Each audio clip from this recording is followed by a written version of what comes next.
So, segment number 2 is about getting back, finding back the intelligence that your body has.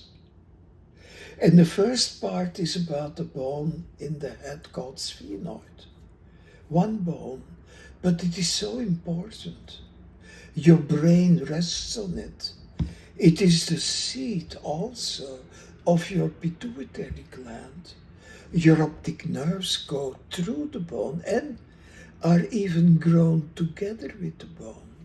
It is a bone that at birth sometimes gets a little bit displaced or even gets fixed at birth, where it is connected so deeply with another bone that it loses its flexibility. And it needs to move minimally. You don't see it moving if you look at the person, but you can feel the motion. If that motion is not enough, your brain that also needs to have a very subtle but continuous motion.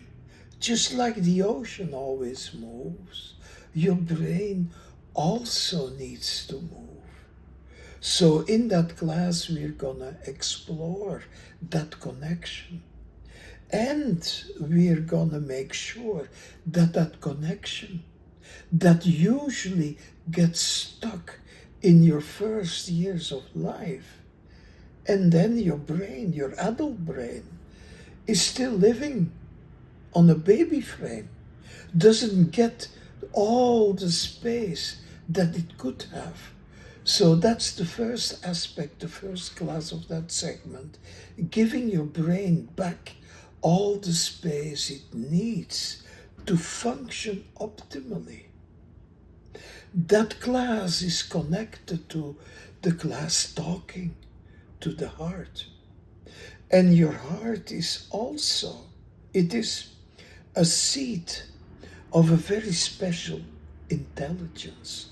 Not the mind, not a smartness, not that type of intelligence, but cosmic intelligence, a knowing. An example of that knowing that you can connect with is, how is your body made? Nobody knows. We can describe what happens. But your mom doesn't know how to make a body. But something does. Well, that intelligence is connected. That's what we call the no-mind intelligence. It's a knowing. And you can connect to it. And that's what we will learn is in our work to connect to that deep, deep, deep knowing where there is answers for every question you have.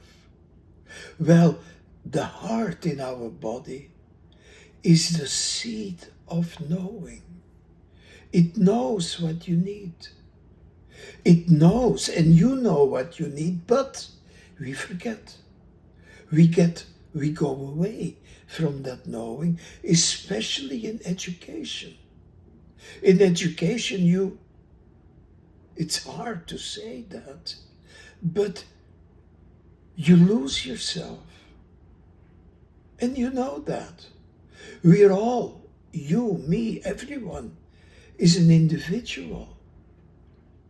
Different interests, different skills, different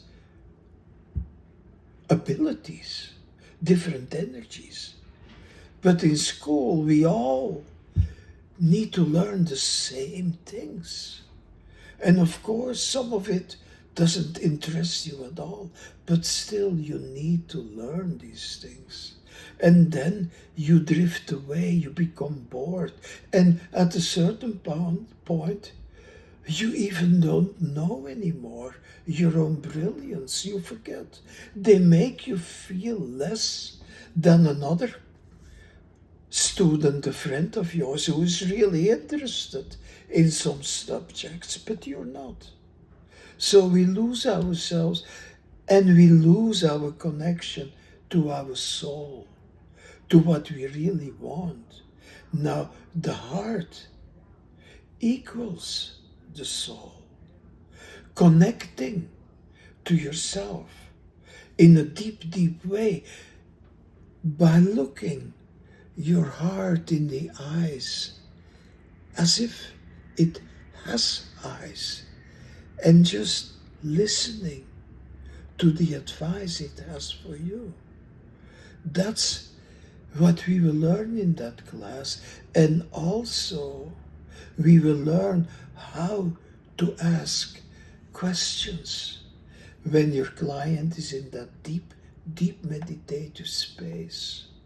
How to ask questions not from the mind, but from that curiosity, that spontaneity that you find back in your heart.